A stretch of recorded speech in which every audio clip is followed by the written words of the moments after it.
আজকে আমি বানাবো বেগুন ভোলা রসা। এর আগে ভোলা রেসিপি অনেক কিছু দিয়েছি। আপনারা বাড়িতে যদি না বানিয়ে থাকেন এই রেসিপিটা একবার ঝটপট দেখে নিন, কতটা লোভনীয় লাগছে দেখুন। বেশ ভালো লাগে এইভাবে বানালে। এর মধ্যে এবার কি করে করতে হবে দেখুন। একটা প্যান বসিয়ে দিয়েছি, গোটা জিরে, একটা তেজপাতা, এলাচ, দালচিনি, লবঙ্গ ভেজে নেব। 4টে শুকনো লঙ্কার মধ্যে 1 ছিপি ভিনিগার দিয়ে 5 মিনিট আমি ভিজিয়ে রাখবো।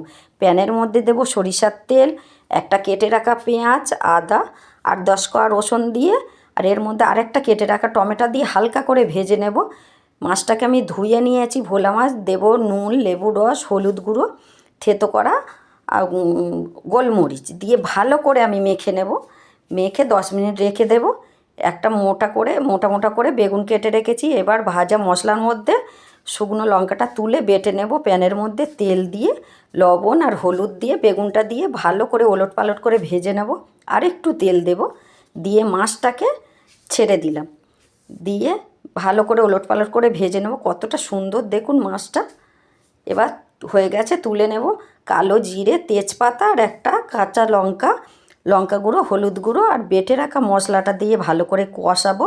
কষিয়ে অল্প একটু হলুদ গুঁড়ো দিয়ে আর জল দিয়ে, হলুদটা তো আগেই দিয়েছি, কষিয়ে জল ঢেলে দিলাম দেখুন। এবার বেগুনটা দিয়ে দিলাম, লবণ দিলাম, লবণ আগে দিইনি। এবার ভেজে রাখা মাছটা দিয়ে একটু উল্টে নেব।